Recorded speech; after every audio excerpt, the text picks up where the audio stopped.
சிவா திருச்சிற்றம்பலம். நம பார்வதி பதையே அரகர மகாதேவா. தென்னாடுடைய சிவனே போற்றி, எந்நாட்டவர்க்கும் இறைவா போற்றி. சரணமென்றடியில் வீழ்ந்து தாழ்ந்தெடும் அமரர்க்காக புறமிசை முறுவல் பூத்த புண்ணிய கடலில் தோன்றி திறமொரு சிலம்பை மேவும் சிதம்பர கணேசன் தாளை கரமலர் குவித்து வாழ்த்தி கடையனேன் உய்ந்தவாறே. வரம் கொண்ட உமை முளைப்பால் மணங்கொண்ட செவ்வாயும் பரங்கொண்ட களிமையிலும் 12 கண்மலரும் சிறங்கொண்ட மறையிறைஞ்சும் சேவடியும் செந்தூரன் கரம் கொண்ட வேலும் எந்தன் கண்ணை விட்டு நீங்காவே. நேசம் நிறைந்த உள்ளத்தால் நீளம் நிறைந்த மணிகண்டத்து ஈசன் அடியார் பெருமையினை எல்லா உயிரும் தொடையெடுத்து தேசமுய்ய திருத்தொண்ட தொகை முன்பணித்த திருவாளன் வாசமலர் மென்கடல் வணங்க வந்த பிறப்பை வணங்குவாம்.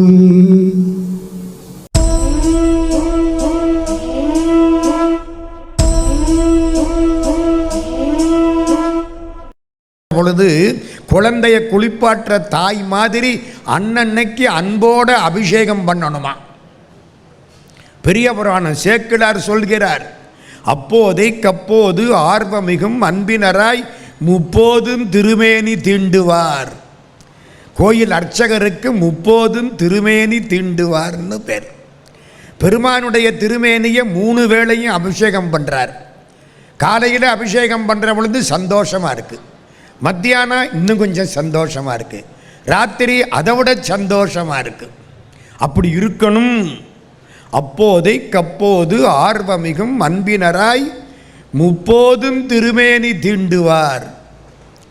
தேவகிக்கு என்ன ஆசை? கண்ணா, நீ வளர்ந்ததை நான் பார்க்கவில்லை. பெற்றவள் நான், வளர்த்தவள் யசோதை. ஒருத்தி மகனாய் பிறந்து ஓரிரவில் ஒருத்தி மகனாய் ஒளித்து வளர்ந்தவன் நீ. நீ வளர்ந்ததையெல்லாம் நான் பார்க்கணுப்பா, உன்னை வளர்க்கணுப்பா. கிருஷ்ண பரமாத்மா சொன்னாராம், கவலைப்படாதீங்க, திருப்பதியிலே நான் சீனிவாசனாக வருவேன், நீங்கள் வகுள மாளிகையாக வருவீர்கள்.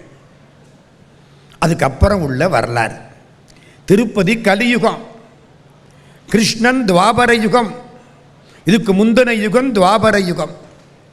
வகுள மாளிகையாக பிறந்தாள் யாரு? தேவகி பிராட்டி. வகுள மாளிகை சீனிவாசனை வளர்த்தாள்.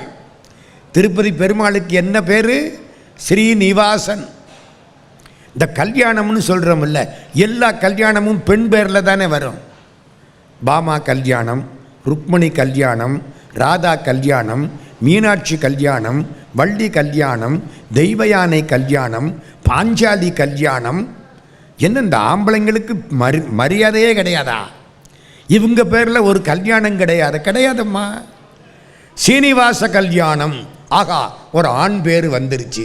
இல்லை, அதுவும் அல்ப சந்தோஷமாக போச்சு. ஏன்? ஸ்ரீனிவாசன்.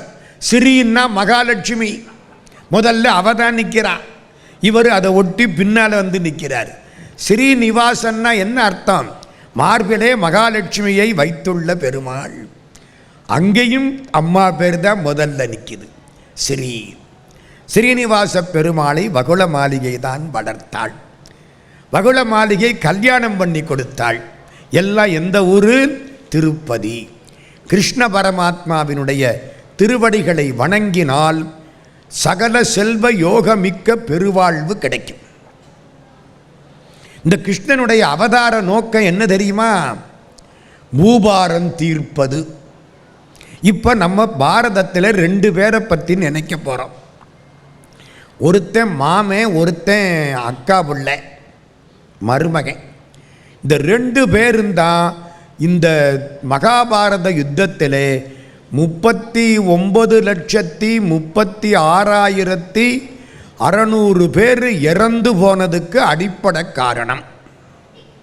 அந்த காலத்தில் எங்க மகாபாரதம் 5300 வருஷத்துக்கு முன்னால அமெரிக்காவெல்லாம் கிடையாது, ஒன்றுமே கிடையாது. இந்தியாவை விட்டால் எதுவும் கிடையாது. அப்போ 5300 வருஷத்துக்கு முன்னாடி உலகம் முன்னாலே இந்தியா தான். அதனால தான் அவன் சொன்னான், பாஞ்சாலி பிறந்துட்டா உலகம் அழியும்னா,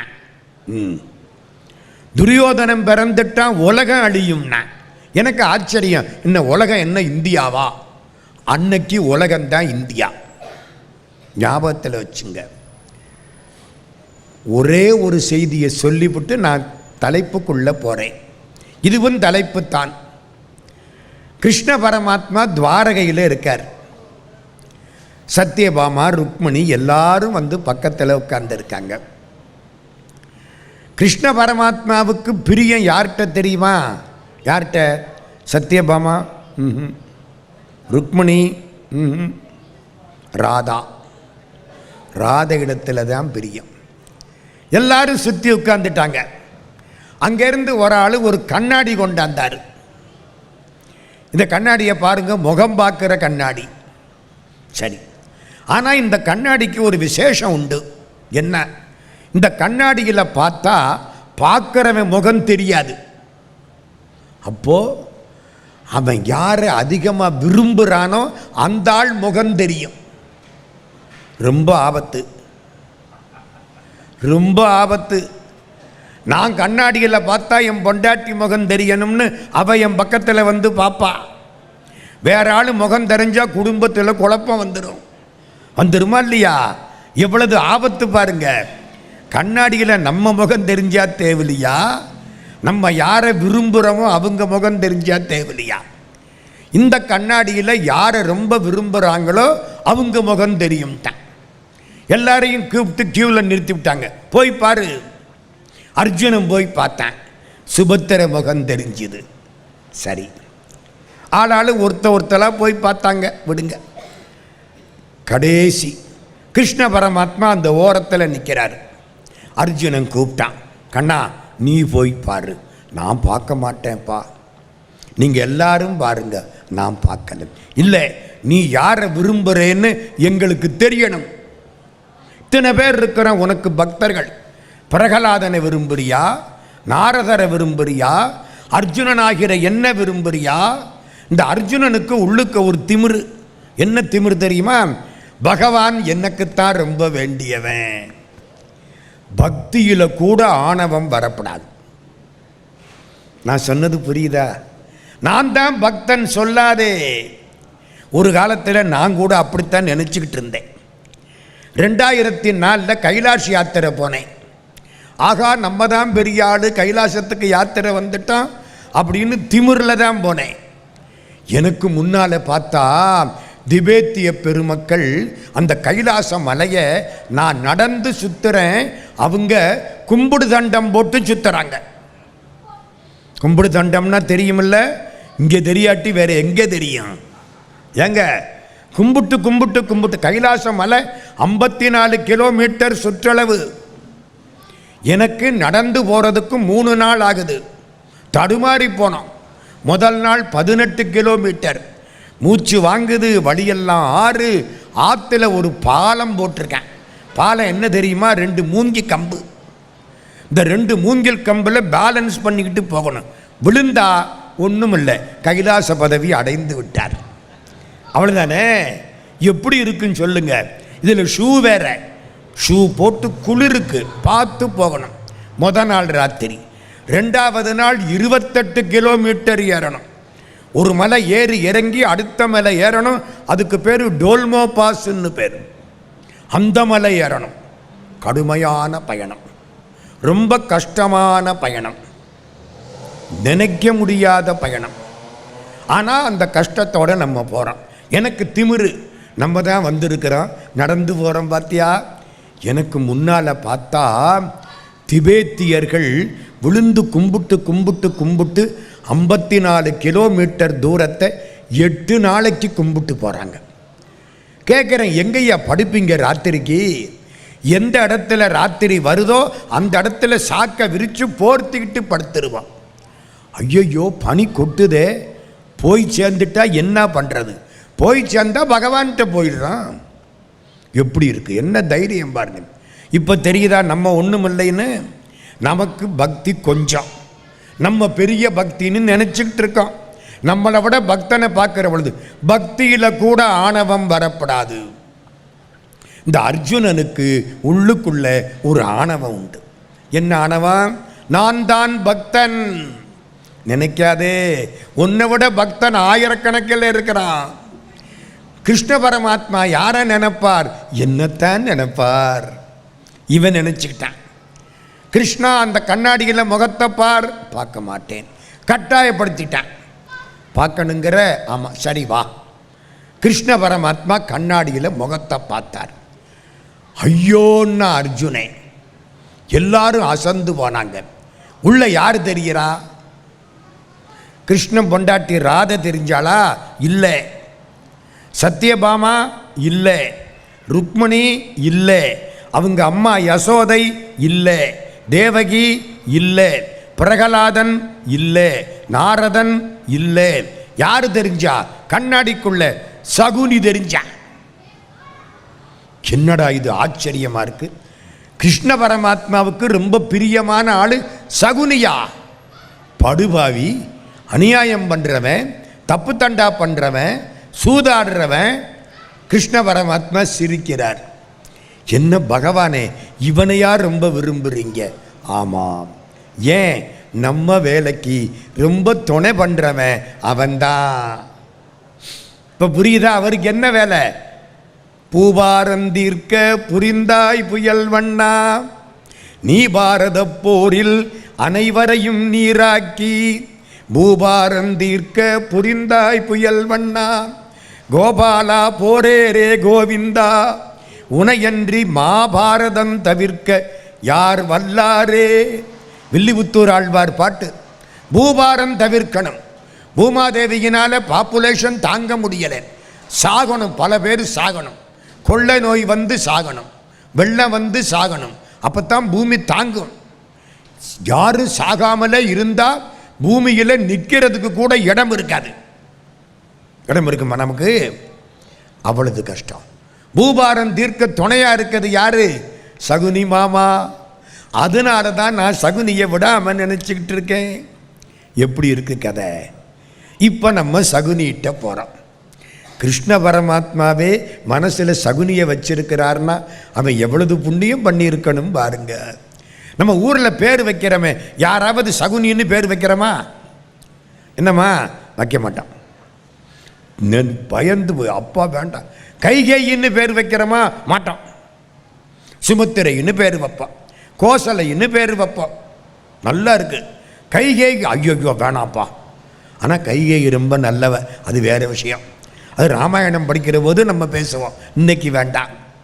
சகுனின்னு பேர் வைப்போமா? வைக்க மாட்டோம். கூனின்னு பேர் வைப்போமா? வைக்க மாட்டோம். சகுனி அப்படி என்ன பண்ணனா, துரியோதனை என்ன பண்ணனா, அதை மட்டும் இன்னைக்கு பார்க்க போகிறோம். நாளைக்கு முழுக்க பாஞ்சாலியோடு இருக்க போகிறோம். பாஞ்சாலியினுடைய பத்தினித்தன்மை, ஏன் அவளுக்கு கோயில், ஏன் அவளுக்கு இந்த தீமிதி, எல்லாம் நாளைக்கு நாம் சிந்திக்க இருக்கிறோம். பாஞ்சாலியை பற்றி எல்லாம் தெரியணுமா? நாளைக்கு 8:30 10:30 வரைக்கும் வந்து உட்கார்ந்துருங்க. எல்லாம் தெரியும். பாஞ்சாலி யார்? இன்னைக்கு சகுனி. இந்த காந்தார நாடுன்னு ஒன்று நம்ம பாகிஸ்தானுக்கு பக்கத்தில் ஆப்கானிஸ்தான்னு இப்போ இருக்குது. அதுதான் பழைய காலத்தில் காந்தாரம்னு சொல்கிறாங்க. 56 தேசத்தில் அதுவும் ஒன்று காந்தாரம். காந்தார நாட்டு ராஜாவுக்கு சுபலன்னு பேர். பலம்னா ஆற்றல், சு சேர்த்தா நல்ல ஆற்றல். சுப்பிரபாதம். சுமதி, மதினா புத்திசாலி, சுமதினா நல்ல புத்திசாலி. சுப்பிரபாதம் குட் மார்னிங், நல்ல காலை. சு சேர்த்தா நல்ல. சுபாலன், சுபலன் நல்ல பலசாலி, நல்லவன். 11 பொண்ணு. மூத்த பொண்ணு காந்தாரி. காந்தாரிக்கு கல்யாணம் பேசினான்.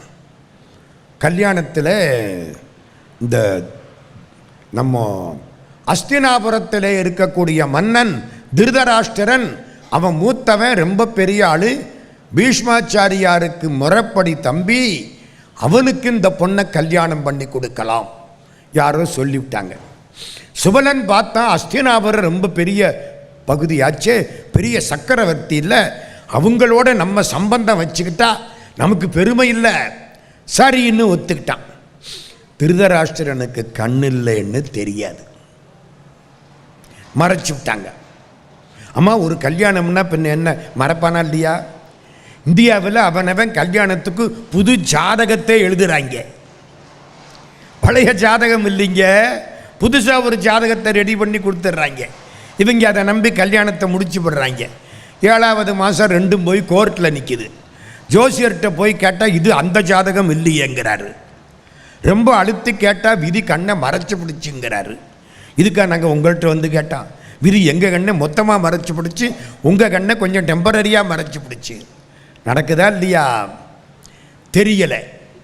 கல்யாணத்துக்கு ஏற்பாடாயிடுச்சு. அப்புறம்தான் தெரியுது, நிச்சயம் பண்ணியாச்சு. சுபலனுக்கு கோபம், பீஷ்மரோட கடுஞ்சண்டை. நீங்கள் பண்ணது தப்பு. பீஷ்மருக்கு அதை விட கோபம், அவர் வீராதி வீரர், இவன் சாதாரணப்பட்ட ஆள். அவருக்கு முன்னால சக்கரவர்த்தி கடுமையாக திட்டிவிட்டார். எப்படியோ கல்யாணம் ஆயிடுச்சு. காந்தாரிக்கு புருஷன் குருடன்னு தெரிஞ்சிரு, கண்ணை இறுக கட்டிக்கிட்டான். அவனுக்கு தெரியாத எதுவும் எனக்கு தெரிய வேண்டாம், அப்பத்தான் வாழ்க்கை சுகமாயிருக்கும். இல்லைன்னா எனக்கு ஒரு உயர்நிலை மனப்பான்மை வந்துவிடும். இவருக்கு கண் தெரியாது, எனக்கு தெரியும் அப்படின்னு நினைச்சிட்டா வாழ்க்கை சுகப்படாது. பொண்டாட்டிக்கு 40,000 வெள்ளி சம்பளம், புருஷனுக்கு 20,000 வெள்ளி சம்பளம்னா அந்த குடும்பத்தில் சண்டைக்கு வேற வேலையே வேண்டாம். மனசு என்ன சொன்னோம், அவன் 40,000 வெள்ளி சம்பாதிக்கிறான், நம்ம 20,000 தான் சம்பாதிக்கிறோம். இந்த ஒரு தாழ்வு மனப்பான்மை வந்துடும், வரக்கூடாது. மனைவி அதுக்கு விடக்கூடாது. எவ்வளவு பெரியவளாயிருந்தாலும் தன்னை அனுசரித்து ஒழுங்குபடுத்தி அவனுடைய மனசுக்கு தகுந்தாப்பில் அட்ஜஸ்டபிலிட்டி இருந்தால் தான் குடும்பம் நல்லா இருக்கு. கண்ணை இறுக கட்டிக்கிட்டான், திறக்கவே இல்லை. பீஷ்மருக்கு கோபம், சுபலனுக்கு கோபம். கொஞ்ச நாள் ஆச்சு. பீஷ்மர் படைகளை கொண்டாந்து காந்தாரத்தை பிடித்து கொண்டு அஸ்தினாபுரத்தோடு சேர்த்து சுபலன் அவன் பிள்ளைங்க எல்லாரையும் ஜெயிலில் போட்டுவிட்டார். சிறையில் மத்தியானம் ஒரு வேளை ஒரு உண்டை கட்டி சாப்பாடு, அவ்வளவுதான். இவங்க சாப்பிட்டு செத்து போகணும். ஒரு நாளைக்கு ஒரு வேளை தான் சாப்பாடு, அதுவும் கொஞ்சம் போல பத்தாது, சாகணும். சுபலன் பார்த்தான். கடைசி பையன் சகுனி கூப்பிட்டான், இந்த பாரு உங்கள் அண்ணங்க சாப்பாடு, என்னுடைய சாப்பாடு எல்லாத்தையும் உனக்கு தர்றான், நீ சாப்பிட்டு நல்லா இரு, நாங்கள் சீக்கிரத்தில் செத்து போகிறோம். இந்த பீஷ்மன் குலத்தை அழிக்கணும். இவன் நம்ம குலத்தை அழிச்சு விட்டான்ல, பீஷ்மன் குலத்தை அழிக்கணும். ஆனால் அவன் சக்கரவர்த்தி, நீ சண்டை போட்டாலும் அழிக்க முடியாது, பின்வழியாக போய்த்தான் அழிக்கணும். புரிஞ்சுக்கோ, வஞ்சகத்தால் அழிக்க வேண்டும். சகுனி, ஒவ்வொரு வேளை சாப்பிட்ற பொழுதும் பீஷ்மன் வம்சம் அழிய வேண்டும்னு நீ நினைக்கணும். இப்படியே வளர்த்தாங்க. நம்ம வளர்கிற சூழ்நிலை தானே நம்மளை கெடுக்கும். எல்லா குழந்தையும் நல்ல குழந்தை தான் மண்ணில் பிறக்கையிலே, அவன் நல்லவனாவதும் கெட்டவனாவதும் அன்னை வளர்ப்பினிலே. இங்கே அன்னை இல்லை, அப்பா. சொல்லி சொல்லி சொல்லி எல்லா சாப்பாட்டையும் இவனுக்கு போட்டு அவங்கெல்லாம் இறந்து அப்பா கடைசியாக சாக போகிறார். சகுனி வந்து நிற்கிறான், ஒரு கம்பை எடுத்து ஓங்கி காலில் போட்டார். சகுனி முழங்கால் ஒடிஞ்சு போச்சு. ஒடிஞ்சு போச்சா? ஐயோ ஆமாம், இந்த நொண்டிக்காலோட திரி. எப்பவெல்லாம் இந்த காலை பற்றி நினைக்கிறியோ அப்பவெல்லாம் உங்கள் அப்பா சபதத்தை நினைச்சுக்கோ. நான் இறந்ததுக்கு அப்புறம் என் எலும்பில் இருந்து ஒரு தாயக்கட்டம் தயார் பண்ணு, அந்த தாயக்கட்டத்தை கையில் வச்சுக்கோ. 2 போடுன்னா அது 2 போடும், 4 போடுன்னா அது 4 போடும். ஏன்? அது தாயக்கட்டம் இல்லை, உன் தந்தை. இதெல்லாம் சில இடங்களில் பல கதைகளுக்குள்ளே இருக்கு. அங்கே போய் புகுந்து எடுத்திருக்கேன் காரண காரியத்துக்காக. வியாச பாரதத்தில் கிடையாது, பல கதைகள் இருக்கு. அவ்வளவுதான். சகுனி ஒத்துக்கிட்டான். எல்லாரும் இறந்து போனாங்க. பார்த்தான் துரியோதனனுக்கு விவரம் தெரிஞ்சுது. ஐயோ பாவம்னு இவங்களை ரிலீஸ் பண்ணிவிட்டான். சகுனி மட்டும் தப்பிச்சிட்டான். அப்படியே நொண்டிக்கிட்டு போவேன். நேர துரியோதனங்கிட்ட போனான். அக்கா காந்தாரியை பார்த்தான். அங்கே ஒட்டிக்கிட்டான். இந்த குடும்பம் அழியணும்.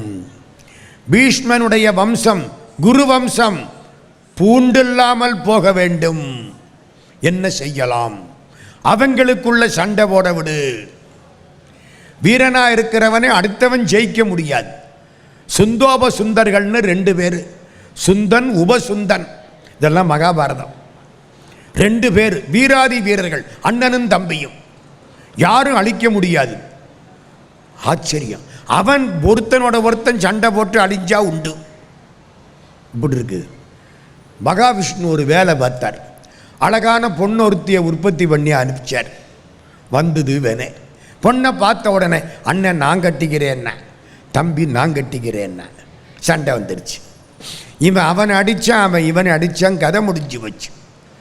இதை தர்மராஜாவுக்கு சொல்கிறார் வியாச பகவான். அதனாலே நீங்கள் அண்ணன் தம்பி 5 பேர் ஒரு பாஞ்சாலியை கல்யாணம் பண்ணிக்கிட்டு இருக்கீங்க. நான் சொல்கிற முறைப்படி வாழுங்கள். அங்கே சொல்கிறார்.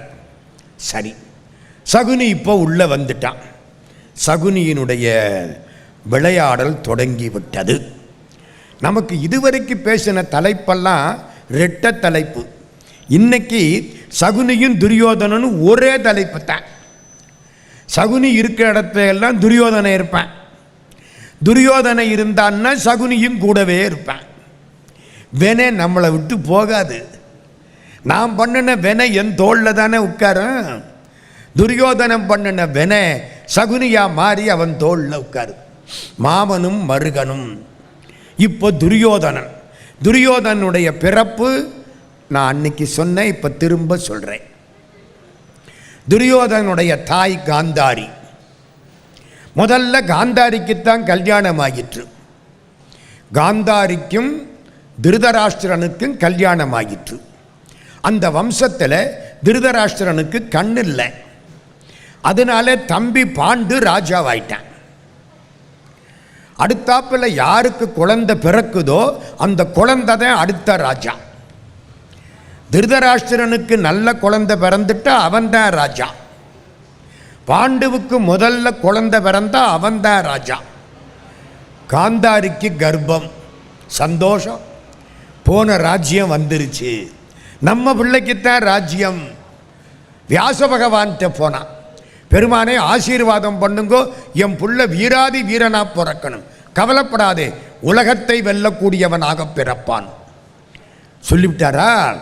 6 மாதம் 8 மாதம் 10 மாதம் 12 மாதம் 15 மாதம் 17 மாதம் 24 மாதம் குழந்தை பிறக்கலை. 2 வருஷம் கர்ப்பம். தாங்க முடியலை. என்னடா பண்ணுறதுன்னு தெரியலை. அதுக்குள்ள அங்கே குந்தி தேவிக்கு தர்மராஜா பிறந்துட்டார். இவளுக்கு எப்படி இருக்கும்? 2 வருஷமா நான் காத்து கிடக்கிறேன். அந்த பொண்ணு நினைச்ச மாத்திரத்தில் ஒரு பிள்ளைய கொண்டாந்து நிறுத்திவிட்டா. தருமரை நினைச்சு, நீ ராஜ்யம் அவனுக்குத்தானே போகும், என் பிள்ளை இன்னும் பிறக்கலையே. தாங்க முடியலை. உலக்கை எடுத்து வயிற்றில் குத்திக்கிட்டான்.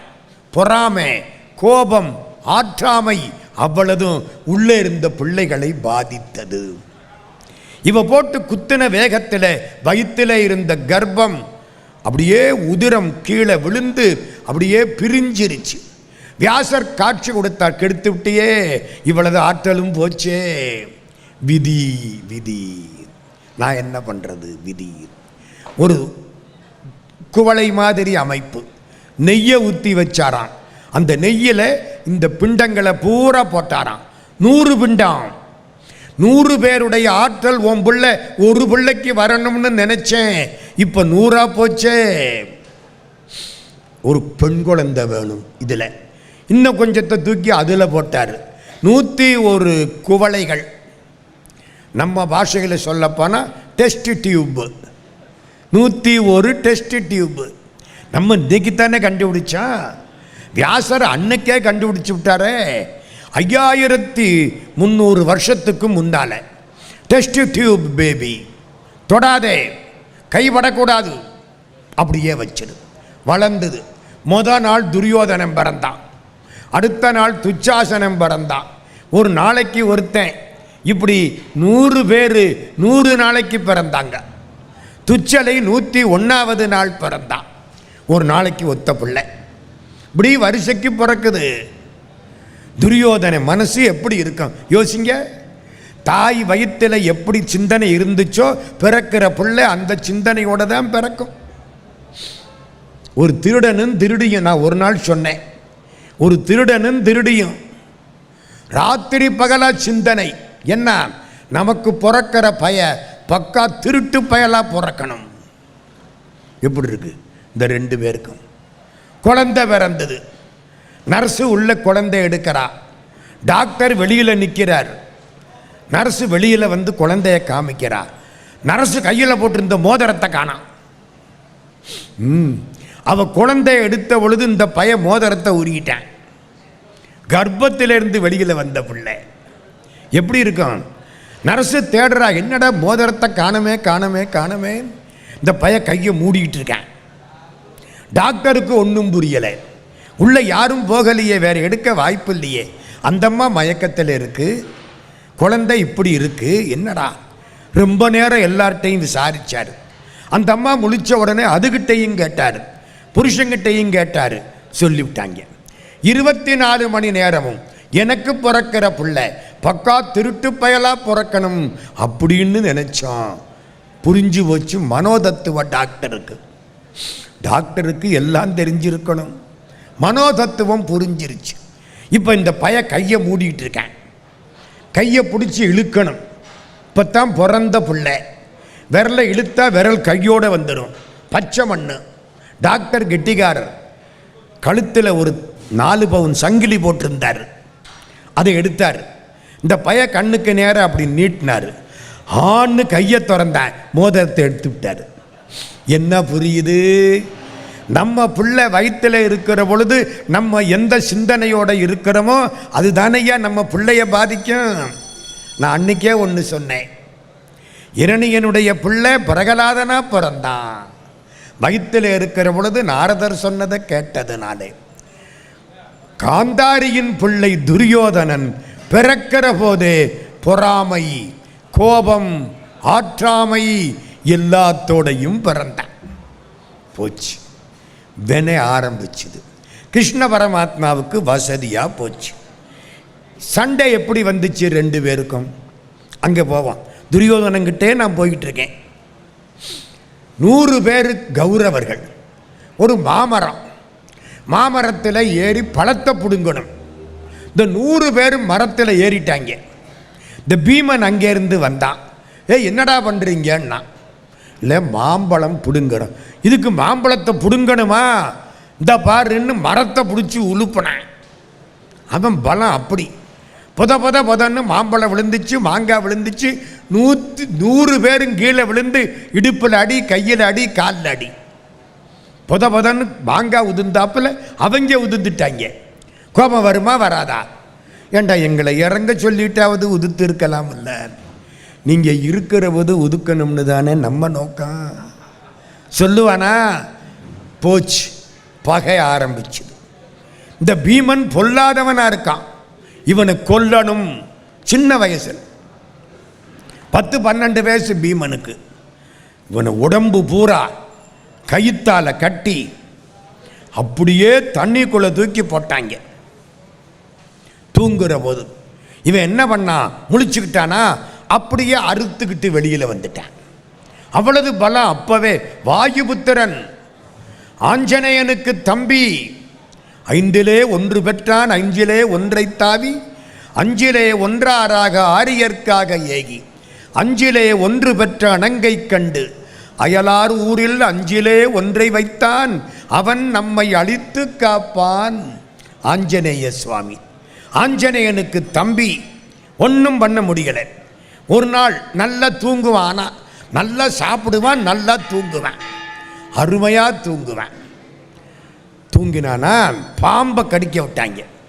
அப்படியே மூட்டை பூச்சியை நசுக்கிறாப்புல நசுக்கிவிட்டான். அவனுக்கு பாம்பு மூட்டை பூச்சி, நமக்கு மூட்டை பூச்சியே பாம்பு. அப்படித்தானே வாழ்க்கை. நசுக்கி விட்டான். இவனை என்னதாண்டா பண்ணுறது?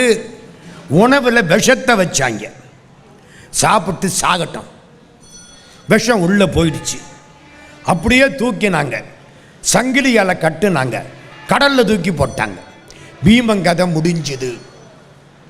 கடலில் விழுந்தானா, நாகலோகத்து பாதை, நிறைய பாம்புகள், எல்லா பாம்பு இவனை கடிச்சுது. இந்த உள்ளே போன விஷமும் கடித்த பாம்பு விஷமும் ஒன்னோட ஒன்று சேர்ந்து முறிஞ்சு வச்சு. நாகராஜாவுக்கு தெரிஞ்சுது. வர்றவன் பீமனுடைய பீமன் வாயுபுத்திரன் பிள்ளைடா, வர சொல்லுன்ட்டான். பாம்புக்கு காற்று ரொம்ப அவசியம். பாம்புக்கு காற்று ரொம்ப அவசியம். காற்றை மட்டும் சாப்பிட்டுக்கிட்டு பாம்பு பல ஆண்டுகள் உயிரோடு இருக்கும். வாயு பகவானுடைய புத்திரன் பீமன் கூட்டிக்கிட்டு வந்துட்டான். உள்ள கூட்டிக்கிட்டு போனால் இவனுக்கு ராஜோபச்சாரம், எல்லா விஷமும் தீர்ந்து வச்சு உட்கார வச்சு இவனுக்கு உபச்சாரம் பண்ணி அந்த குடத்தில் இருக்கிற ரசத்தை கொண்டாந்து குடிக்க சொல்லு. பீமன் பசியோடு இருக்கானா, ஒரு குடம் ரசம். ரசம்னா நம்ம ரசம் இல்லை, மிளகு ரசம், தக்காளி ரசம் இல்லை, ஜூஸ், சாறு, பழச்சாறு. அந்த காலத்தில் அதுக்கு என்ன பேர்? பழரசம். சரிதானா? பழரசம். ஒரு பெரிய குடம் நிறைய குடிச்சானா ஏன்னு ஏப்ப விட்டேன். பீமா இன்னும் வேணுமா? கொண்டா. ரெண்டாவது குடம், 3, 4, 5, 6, 7, 8 குடம் குடிச்சுட்டேன். நாகராஜா சொல்றாரு, ஒரு குடம் ரசம் சாப்பிட்டா 2000 யானை பலம் வரும். ஒரு குடம் ரசம் சாப்பிட்டா 2000 யானை பலம் வரும். நீ 8 குடம் சாப்பிட்ட, 16000 யானை இஸ் ஈக்குவல் டு பீமன். இவனை கொண்டே கடலில் போட போக இவனுக்கு பலம் கூடி போச்சு. அதுதான் கடவுள் செயல். நல்லவனுக்கு வர்ற துன்பம் கூட இன்பமாக மாறும், கெட்டவனுக்கு வர்ற இன்பம் கூட துன்பமாக விளையும். கம்பீரமாக வந்துட்டாங்க. 16000 யானை பலம் கொண்டாந்து வெளியில் விட்டா வெளியில் வர்றான். நாகராஜா சொன்னான், வெளியில் ரொம்ப சொல்லாதே. அம்மா குந்தி தேவிக்கு மட்டும் சொல்லிவிட்டு பீமன் வெளியில் வந்துட்டான். இவனை பார்க்குறாங்க, கோபமாக வருது. துரியோதனனுக்கு தாங்க முடியாத கோபம், பொங்கி நிற்கிறான். அரங்கேற்றம். அரங்கேற்றத்தன்னைக்கு பாண்டவர்கள் 5 பேர் ஜொலிக்கிறாங்க. துரியோதனனால அம்பு விட முடியலை. ஒழுங்கா படித்தானே. துரோணாச்சாரியார்கிட்ட வில்வித்தை கற்றுக்கொண்டவர்களில் அர்ஜுனன் நம்பர் 1, அஸ்வத்தாமா, கர்ணன், தருமர், பீமன், நகுலன், சகாதேவன் நம்பர் 2, துரியோதனாதியர் 100 பேரும் நம்பர் 3. முடியலை, படிக்க முடியலை. அடுத்தவனை கோபிச்சுக்கிட்டே இருந்தா என்னைக்கு நம்ம படிக்கிறது? முடியலை. தோல்வி. அர்ஜுனன் ஜெயிக்கிறான், தாங்க முடியலை. என்னடா ஊரெல்லாம் இவனை பாராட்டுதே, பொறாமை. கர்ணன் எந்திரிச்சான், நான் அர்ஜுனன் செய்த எல்லா வில்வித்தைகளையும் செய்து காட்டுகிறேன். ஆகா, ஒரு ஆள் கிடைச்சிட்டான்டா. அர்ஜுனனை எதுக்கிறதுக்கு ஒரு ஆள் கிடைச்சிட்டான்டா. நம்ம தேரோட்டி மகன் கர்ணன் பக்கத்தில் போய் நிற்கிறான். கிருபாச்சாரியார் சொல்கிறார், இது அரசகுமாரர்களுக்கு உரிய அரங்கேற்றம். தேரோட்டி மகனுக்கு வேலை கிடையாது, போ. துரியோதனை எந்திரிச்சான். வீரத்தில் என்ன அரசகுமாரன், தேரோட்டி மகன். வீரத்தில் ஜாதிக்கு இடம் கிடையாது. தேரோட்டி மகனாய் இருந்தாலும் வீரத்தை காட்டுவானேயானால் அரங்கேற்றத்தில் அவனுக்கு உரிய மரியாதை தரப்பட வேண்டும். இவன் என்ன சொல்றீங்க? இவன் தேரோட்டி மகனுங்கிறீங்களா? அங்க தேசத்துக்கு இவனை ராஜா வாக்குகிறேன். கொண்டு வந்தான் தண்ணீர், கங்கை, யமுனை, தீர்த்தம், அபிஷேகம் பண்ணி பட்டாபிஷேகத்தை பண்ணி கர்ணன் அங்க தேசத்துக்கு அரசனாகி விட்டான். துரியோதனனுக்கு ஒரு கை கிடைச்சாப்பல் இருக்கு. கர்ணன் சொல்லிட்டான், உனக்காக என் உயிரையும் கொடுப்பேன். அப்பா பரவாயில்ல. ஒரு மரம், அந்த மரத்துக்கு சகுனி தண்ணி விட்டான். பொறாமை மரம், பொறாமை மரத்துக்கு சகுனி தண்ணி ஊற்றின. துச்சாசனை வேலி போட்டான், கர்ணன் களை எடுத்தான், பீமன் மரத்தை வெட்டி வீழ்த்தி விட்டான். இதான் கதை. இந்த பொறாமை மரம். கர்ணன் சேர்ந்துட்டான். அரங்கேற்றம் முடிஞ்சுது. தர்மராஜாவுக்கு பட்டாபிஷேகம் பண்ணாங்க, இளவரசு பட்டாபிஷேகம். ஏன்? பாண்டுவுடைய ராஜ்யம் அவன் பிள்ளைக்கு, அவனுக்கு தான். முதல்ல பிறந்தவன் தருமன், துரியோதனை அப்புறம் பிறந்தவன், பீமன் அதுக்கு அடுத்த நாள் பிறந்தவன். அதனால தர்மராஜாவுக்கு இளவரசு பட்டம். இவனுக்கு அப்பாட்ட ஓடினான். அப்பா, அநியாயமாக இருக்கு, ராஜ்யம் உனக்கு வர வேண்டியது, உனக்கு கண் இல்லைன்னு விட்டுட்டாங்க, நான் பிறந்தேன், எனக்கும் இல்லாமல் போச்சு, நான் இறந்து போகிறேன். அப்பாவால் தாங்க முடியலை. இப்போ நான் என்னடா பண்ணணுங்கிற, எப்படியாவது இவர்களை ஒழிக்க வேண்டும். டே, என் தம்பி பிள்ளைகள்டா, தம்பி பிள்ளைகள் வேணுமா, நான் வேணுமா? நீ தாண்டா வேணும், ஏதாச்சும் ஒரு ஏற்பாடு பண்ணு. என்னடா செய்யணும்? மாமாவை கேளு. யாரு மாமா? நம்ம சகுனி மாமா ரெடியாக நிற்கிறேன்.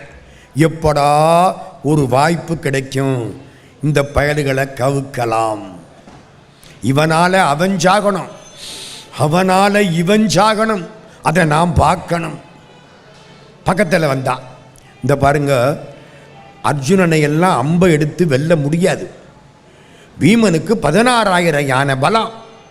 அதனால ஒரு காரியம் பண்ணுவோம். என்ன? வஞ்சகத்தினால 6 பேரையும் கொன்று விடுவோம். என்னடா பண்ணலாம்? காசிக்கு அனுப்புங்க. பாண்டு ராஜா இறந்து போயிட்டார்ல. ஆமாம், இறந்தவருக்கு தர்ப்பணம் பண்ணணுமில்ல, திதி கொடுக்கணுமில்ல, அதை சொல்லி காசிக்கு அனுப்புங்க. காசிக்கு போகட்டும். அங்கே ஒரு அரக்கு மாளிகை கட்டுங்க. ராத்திரியோட ராத்திரியாக நெருப்பை வச்சு விட்டுருவோம். எல்லா பயலும் எரிஞ்சு போவாங்க. திட்டம் திட்டியது சகுனி. அதே மாதிரி அரக்கு மாளிகை காசியில், காசிக்கு வாரணாவதம்னு பேர் அந்த காலத்தில், வாரணாசின்னு பேர் இந்த காலத்தில். காசி இன்னைக்கு போய் பாருங்கள், அருமையாக இருக்குது. காசி கோயிலுக்கு போகிற வழியில் கிட்டத்தட்ட 3000 வீடுகள், சந்து. காசியில் மொத்தம் 56,000 சந்து. நான் ஒரு தடவை ஒரு சந்துக்குள்ளே போய் மாட்டிக்கிட்டு நான் பட்ட பாடு கடவுளுக்கு தெரியும். என்ன போய்கிட்டே இருக்கு, நான் தங்க வேண்டிய இடத்த காணா. ஒன்றும் புரியலைங்க. உலகத்தில் யாரும் நம்மளை கண்டுபிடிக்காமல் இருக்கணும்னா காசியில் போய் சந்துக்குள்ளே ஒளிஞ்சுக்கிடுங்க, எவனும் கண்டுபிடிக்க முடியாது. நான் வருஷம் காசிக்கு போகிறேன், போய் கும்பிட்றேன், ஒரு வாரம் இருக்கேன், நிம்மதியாக கங்கையில் குளிக்கிறேன், விஸ்வநாத பெருமானை தொட்டு கும்பிடுறேன், பேட்டரியை சார்ஜ் பண்ணிக்கிறேன். அப்போ தான் என்னால் பேச முடியும். பேச்சு அவன் கொடுக்குற பேச்சு. நான் உரைக்கும் வார்த்தையெல்லாம் நாயகன் தன் வார்த்தை, எனதுரை தனதுரை. காசியில் அத்தனை சந்து. இந்த சந்துக்குள்ளே போகணும். நம்முடைய காசிக்கு அனுப்புனாங்க. காசிக்கு என்ன பெருமை சொன்னேன்? சிவபெருமான் அங்கே சொந்தமாக சுயம்பிரகாச ஈஸ்வரர். காசி 5 காரியம் காசியில். மாடு முட்டாது, பிணம் நாராது, பூ மணக்காது, பள்ளி சொல்லாது, கருடம் பறக்காது. இதெல்லாம் அன்னைக்கு ஒரு தரம் சொல்லிட்டேன், இப்போ திரும்புகிறேன், அவ்வளவுதான். காசிக்கு அனுப்பிச்சிருவோம், நெருப்பை வச்சு கொளுத்தி விடுவோம். சரி, வாரணாவதத்தில் எல்லா ஏற்பாடும் பண்ணியாச்சு. திருதராஷ்டிரன் கூப்பிட்டான், சொன்னான். பாண்டவர்கள் 5 பேர், நம்ம குந்தி தேவி 6 பேரும் புறப்பட்டாங்க. விதுரன் காலில் விழுந்து கும்பிட்டாங்க. விதுரன் ஒரு பார்வை பார்த்தான். காடு தீ பிடிச்சா எலி தப்பிக்கும், நட்சத்திரம் பகல்ல வழிகாட்டாது, இரவிலே வழிகாட்டும். சரி, என்னமோ தேவ வாக்கு. புறப்பட்டு வந்தாச்சு. கூடவே ஒரு ஆளை அனுப்பிச்சார் விதுரன். அந்த ஆளுக்கு கனகன்னு பேர், பெரிய கெட்டிக்காரன். அவன் வந்தான். விதுர மகாராஜா உத்தரவு, இந்த மாளிகையில் கீழ்ப்பக்கத்தில் ஒரு சுரங்கம் நான் தயார் பண்ணி வச்சிருக்கேன்னா. பீமன்ட்ட, அப்படியா, அதுக்கு எங்கடா வழி? இந்த முதல் ஹாலில் இந்த தூணை தள்ளுனா சுரங்கத்து வழி. சரி, இவன் ஏதோ தப்பு பண்ண போறான்னு விதுரனுக்கு தெரிஞ்சு போச்சு. சுரங்கம் ஏற்பாடு பண்ணிவிட்டாரு. இப்போ இவங்க தங்குறாங்க. புரோசனன் யோசிச்சுக்கிட்டே இருக்கான், என்னைக்கு நெருப்ப வைக்கலாம். 5 வேடர்கள் வந்தார்கள். துரியோதனை 5 பேர்கிட்டையும் நஞ்சு கலந்த தேன் கொடுத்து விட்டான்.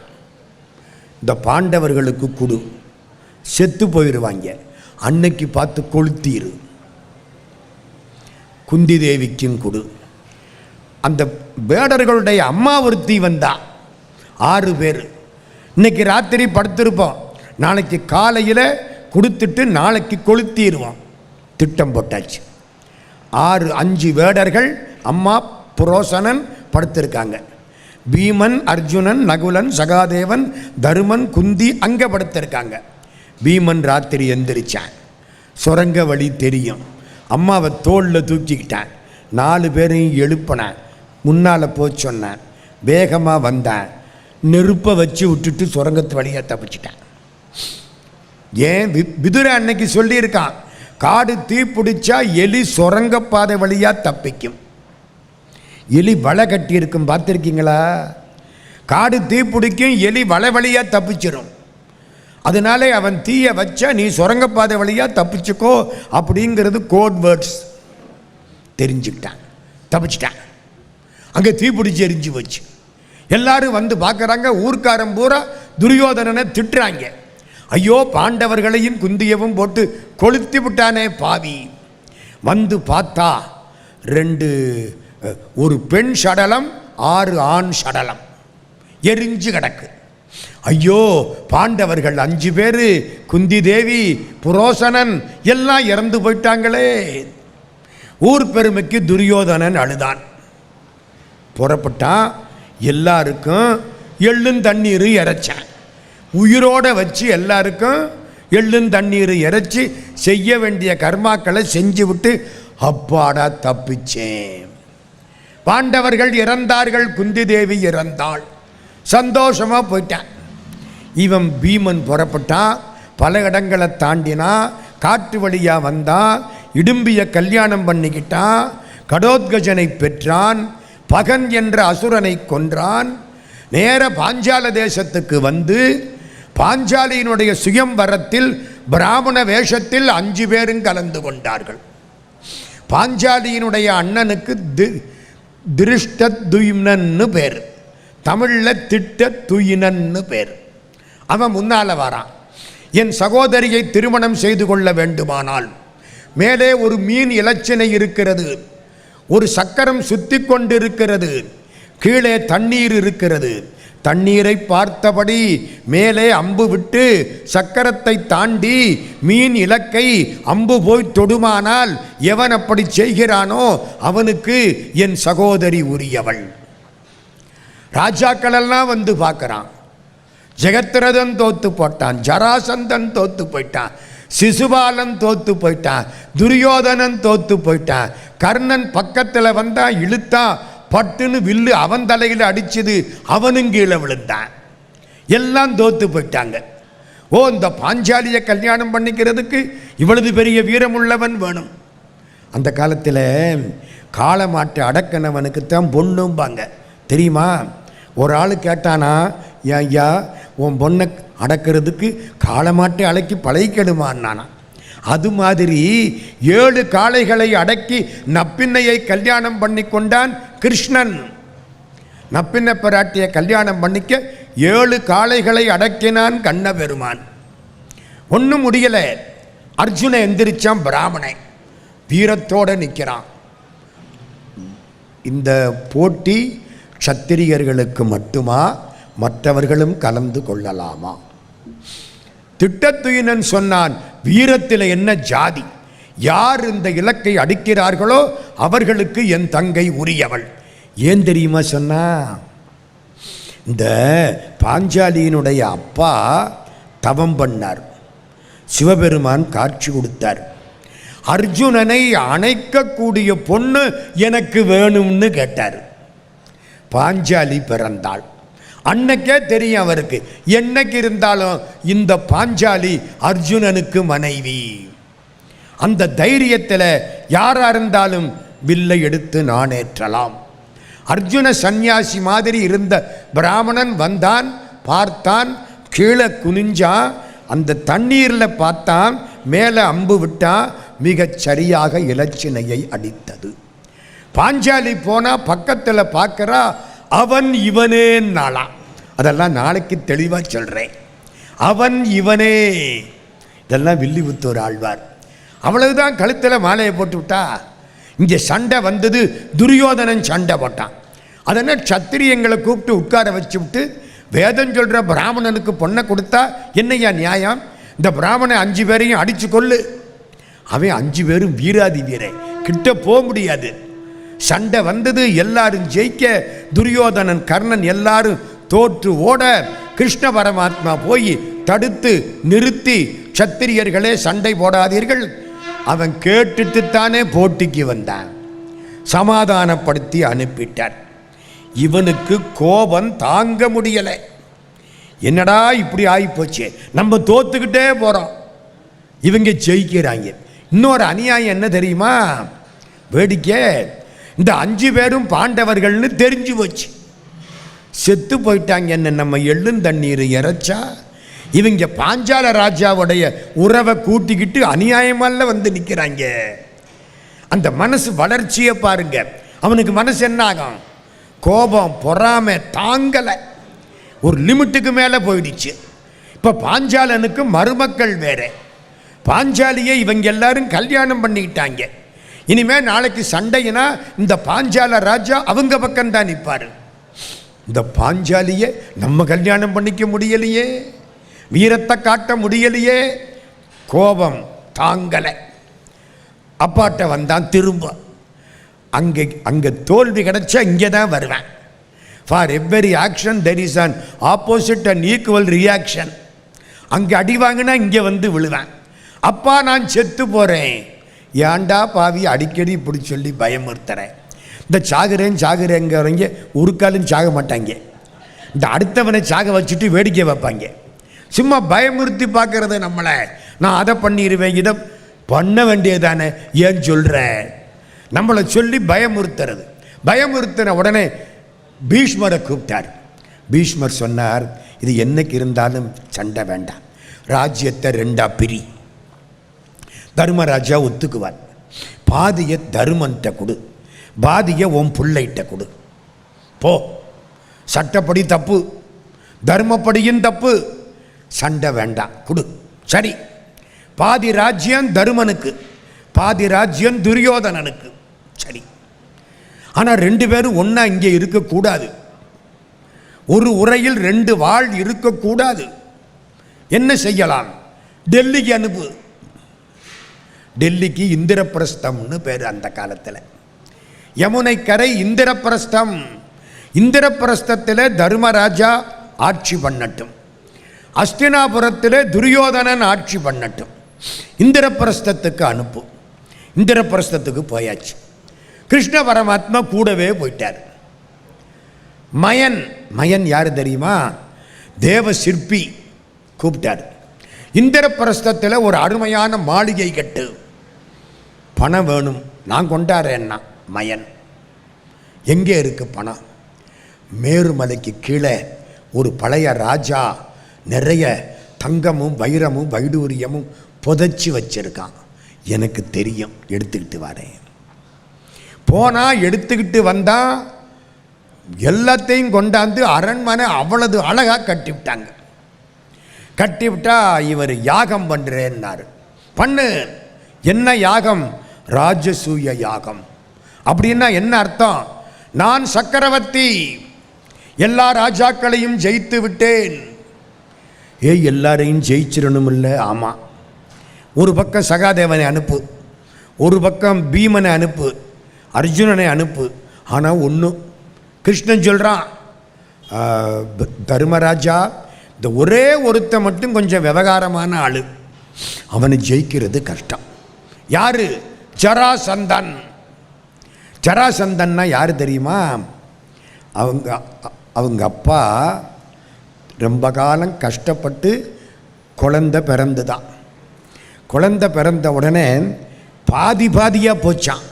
இந்த குறுக்கில் பாதி, இப்படி பாதி அப்படி பாதியாக பிறந்துருச்சான். ஐயோ குழந்தை இப்படி பிறந்துருச்சேன்னு தூக்கி வெளியில் போட்டானான். ஜரைன்னு ஒரு ராட்சசி அந்த பக்கம் வந்தா. இந்த குழந்தைய பார்த்தா, இங்கிட்டு பாதி அங்கிட்டு பாதி, சாப்பிட்டுருவோம்னு ஒன்றா சேர்த்தாளா, உயிர் வந்துருச்சு. ஜரையால் சந்திக்கப்பட்டவன், அதனாலே அவனுக்கு ஜராசந்தன்னு பேர். வீரனா வந்துட்டான், வளர்ந்துட்டான், யாரும் ஜெயிக்க முடியல. ஒன்று தெரியுமா உங்களுக்கு? கிருஷ்ணனை தோக்கடிச்சவன் ஜராசந்தன். எவ்வளவு பெரிய ஆளா இருக்கணும்! கிருஷ்ண பரமாத்மா இவனோட சண்டை போடக்கூடாதுன்னு கல்கத்தாவுக்கு பக்கத்தில் இருந்த ஊரை மாற்றிக்கிட்டு பம்பாய்க்கு பக்கத்தில் துவாரகைக்கு ஓடுனாராம். இந்தியாவில் இது ஒரு மூலை, அது ஒரு மூலை. இந்த பக்கம் இவர் இருந்த மதுரா. மதுரா எங்கே இருக்கு? டெல்லி, ஆக்ரா, மதுரா, பிருந்தாவனம். துவாரகை எங்கே இருக்கு? குஜராத்தில் இருக்கு, பம்பாய்க்கு பக்கத்தில். பேட் துவாரகா, துவாரகா இன்னைக்கும் இருக்கு. நான் போய் பார்த்துருக்கேன், அதனால அழகாக சொல்கிறேன்னு தெரியும் எனக்கு. இங்கே இருந்து ஊரை மாற்றிக்கிட்டு அங்கே ஓடுனானா. அதனால என்ன ஜெயிச்சவன் அவன், அவனை மட்டும் ஜெயிக்கிறது கஷ்டம். கிருஷ்ணா நீ ஒரு வழி சொல்லு, அர்ஜுனா பீமா புறப்படு எங்கூட. ஜராசந்தன் பல ராஜாக்களை சிறையில் வச்சிருக்கான். இன்னொன்று தெரியுமா? கம்சன் இருக்கான்ல, கம்சன் ஜராசந்தனுடைய மாப்பிள்ளை. கம்சன் யாரு? கிருஷ்ணனுக்கு மாமா. கிருஷ்ணன் கம்சனை கொன்று விட்டான். அந்த கோபம் வேற அவனுக்கு. என் மாப்பிள்ளையை கொன்று விட்டான், இந்த கிருஷ்ணனை விடப்படாது, அதுக்காகத்தான் சண்டை போட்டான். இப்போ எல்லாரும் ஜராசந்தன்ட்ட 3 பேரும் போகிறாங்க, பிராமண வேஷத்தில் போகிறாங்க. ஜராசந்தன் வீராதி வீரன். என்ன வேணும்னு கேட்டான். யுத்தம் வேணும்னாங்க. யுத்தமா? எங்கூடவா? வருகிறேன். ஆனால் ஒன்று, நீங்கள் 3 பேரும், நீ கிருஷ்ணன் இல்லையோ? ஆமாம். நீ பீமன்? ஆமாம். நீ அர்ஜுனன்? ஆமாம். எங்கூட சண்டைன்னு கேட்குறீங்க, நான் சண்டை போட தயார். ஆனால் கிருஷ்ணா நீ எங்கிட்ட தோத்து போனவன், உங்கூட நான் சண்டை போட மாட்டேன். அர்ஜுனா நீ சின்ன பையன், உங்கூட சண்டை போட மாட்டேன். என்னோடு சண்டை போடக்கூடிய தகுதி, திறமை, ஆற்றல், வீரம் பீமனுக்கு உண்டு. பீமா 2 பேரும் சண்டை போடுவோம். வீராதி வீரன் 2 பேரும் சண்டை போட்டா ஜராசந்தன் ஏகப்பட்ட பலசாலி, பீமனும் பலசாலி, முடியலை. ஒரு நாள் அப்போ என்ன பண்ணான்? கோபத்தில் பீமன் ஜராசந்தனை 2ஆ பிடிச்சி கிழிச்சு விட்டான். கிழிச்சு கீழே போட்டானா 2ம் சேர்ந்து ஒட்டிக்கிச்சு. திரும்ப எந்திரிச்சு வந்துட்டான். இந்த ஜரையினால் சந்திக்கப்பட்ட காலத்தில் இருந்து யாராவது இவனை கிழிச்சா ஆட்டோமேட்டிக்காக ஒட்டிக்கிடுவான். இவனை என்னதான் பண்ணுறது? பீமன் கிழிச்சு கிழிச்சு போடுறான், இவன் திரும்ப திரும்ப ஒட்டிக்கிறான். கிருஷ்ண பரமாத்மா பார்த்தார், நேரம் ஆகுது, கதையை முடிக்கணும். பீமனுக்கு நேர போய் நின்னார். பீமா என்ன? ஒரு துரும்பை எடுத்தார், ஒடிச்சு மாற்றி போட்டார். மாற்றி போடுறா. ஓ அப்படியா, சரி. கிழிச்சேன், கால் பக்கம் தலை, தலை பக்கம் கால்னு மாற்றி போட்டுவிட்டேன். ஒட்டாது இல்லை. விவரம், ஜராசந்த இறந்து போயிட்டான். யாரு காரணம்? கதை, வசனம், டைரக்ஷன் கிருஷ்ண பரமாத்மா. இல்லைன்னா நடக்குமா ஐயா? கண்ணன் திருவடி எண்ணுக வனமே. தீமைகளை அழிப்பதற்கும் நல்லவர்களுக்கு துணையாயிருப்பதற்கும் நான் யுகங்கள் தோறும் அவதாரம் செய்கிறேன். சம்பவாமி யுகே யுகே. அவன் சொன்ன வார்த்தை, தர்மத்தை காப்பாற்றுவதற்காக, பரித்ராணாய சாதூனாம் விநாசாய சதுஷ்கிருதாம் தர்ம சம்ஸ்தாபனார்த்தாய சம்பவாமி யுகே யுகே. தர்மத்தை காப்பாற்றுவதற்காக நான் யுகங்கள் தோறும் அவதாரம் செய்கிறேன். ஜராசந்தன் இறந்து போனான். சிறை வைக்கப்பட்ட அத்தனை ராஜாக்களும் விடுவிக்கப்பட்டார்கள். எல்லாம் காலில் விழுந்துட்டான் அத்தனை ராஜாவும். தர்மராஜா ராஜசூய யாகம் பண்ணுறாரா, நாங்கள்லாம் வந்துடுறோம். எல்லாம் போனால் அவ்வளவு பேரையும் ஜெயிச்சு தர்மராஜா யாகம் பண்ணுறார். கிருஷ்ணனை கூப்பிட்டார். கண்ணா, என்ன இந்த யாகம் பண்ணுற பொழுது வந்திருக்கவங்களுக்கெல்லாம் தங்கத்தை வாரி வாரி கொடுக்கணும், கேட்குற பணத்தை எல்லாம் கொடுக்கணும். அதுக்கு ஒரு ஆளை பொறுப்பாக உட்கார வைக்கணும். யாரை பொறுப்பாக உட்கார வைக்கலாம்? கேஷியர். ஒழுங்காக இருக்கணும், ஒழுங்காக கொடுக்கணும். பாதியில் தீர்ந்து போச்சுன்னு சொன்னால் யாகம் கெட்டு போயிடும். முறையாக கொடுக்கணும். யாரை உட்கார வைக்கலாம்? கிருஷ்ண அப்படி பார்த்தான். துரியோதனனை உட்கார வையின்னா. பீமனுக்கு வந்தது கோபம். ஐயோ, அவனை உட்கார வச்சா 500 கட்ட 5000 கொடுப்பேன், 5000 கட்ட 50000 கொடுப்பேன், 2 நாளில் யாகத்தை நிறுத்தி விடுவானேன். தர்மராஜா சொல்கிறார், கிருஷ்ணன் சொல்லியாச்சுன்னா அது சுப்ரீம் கோர்ட்டு தீர்ப்பு, அதுக்கு மேலே அப்பீல் பண்ண முடியாது. துரியோதனனை கொண்டாந்து உட்காத்தி விட்டாங்க. இவனுக்கு சந்தோஷம், வாரி வாரி கொடு, 5000 கட்ட 50000 மூட்டையோட தூக்குங்கிறான். எல்லாருக்கும் வாரி வாரி வாரி கொடுத்தானா. 3 நாள் ஆச்சா, யாகம் முடிஞ்சுதா? போய் பார்த்தா ஆரம்பத்தில் எவ்வளவு தங்க நாணயம் இருந்ததோ அந்த தங்க நாணயம் அப்படியே இருக்கு. என்ன துரியோதனா, கொடுத்தியா? வாரி வாரி கொடுத்தேன். இந்த 56 தேசத்து ராஜாக்களும் கொண்டாந்து கொட்டிக்கிட்டே இருந்தாங்க. நான் 500 நாணயம் கொடுத்தா 5000 நாணயம் வந்துருச்சு. நான் என்ன பண்ணுவேன்? புரியுதா? கிருஷ்ணான் நான் தருமன். கிருஷ்ண வந்து சிரிச்சானா. பீமா, புரியுதா? ஒன்றும் புரியலையே. துரியோதனன் கையில் தனரேகை ஓடுதரா. சாகர வரைக்கும் அவன் சக்கரவர்த்தி. நினப்புல வச்சுக்கோ. தப்பு பண்ணுறான் இல்லை, வேற விஷயம். சில பேர் ஜாதகம் அப்படிங்க, தப்பாக பண்ணிக்கிட்டு இருப்பான், வீட்டில் செல்வம் கொட்டிக்கிட்டே இருக்கும். நம்ம யோக்கியமாக வாழ்ந்துக்கிட்டு இருப்போம், அடுத்த வேளை சோத்துக்கு லாட்ரி அடிப்போம். அது அப்படித்தான். அதெல்லாம் விதி. நல்லதுக்கு பலன் தனி, கெட்டதுக்கு பலன் தனி. அதுவும் இதுவும் சரியாக போகாது. நான் பண்ணுற தப்பெல்லாம் பண்ணிவிட்டு கோயிலில் போய் சகசரநாம அர்ச்சனை பண்ணனா அதுக்கு இதுக்கும் சரியாக போகாது. அதுக்கு பலன் தனி, இதுக்கு பலன் தனி. இதுதான் நம்ம வாழ்க்கை. அவன் கையில் தனரேகை ஓடுது. தொட்டான்னா வளரும்டா. புரிஞ்சு போச்சு இப்போ எல்லாருக்கும். துரியோதனை வெறுத்தே போனேன். நமக்கு ஒரு நல்ல சான்ஸ் வந்து ஒன்றும் பண்ண முடியாமல் போச்சே. இன்னொன்று தெரியுமா? அந்த யாகத்தில் பீஷ்மாச்சாரியார்கிட்ட போய் தர்மராஜா கேட்குறார், முதல் மரியாதை யாருக்கு? நம்ம நாட்டில் இந்த முதல் மரியாதைக்கு ஏகப்பட்ட கேஸு கோர்ட்டில். அந்த கோயிலில் அவருக்கு பரிவட்டம் கட்டுறதா, இவருக்கு பரிவட்டம் கட்டுறதா, கடைசியில் கோயிலை இழுத்து மூடிப்படுறாங்க. இவங்க சண்டையில் கோயிலை இழுத்து மூடிப்படுறாங்க. நடக்குது முதல் மரியாதை. முதல் மரியாதை யாருக்கு? பீஷ்மாச்சாரியார் சொல்றார், கிருஷ்ணனுக்கு. கிருஷ்ணனுடைய அத்தை பிள்ளை சிசுபாலன்னு பேர்.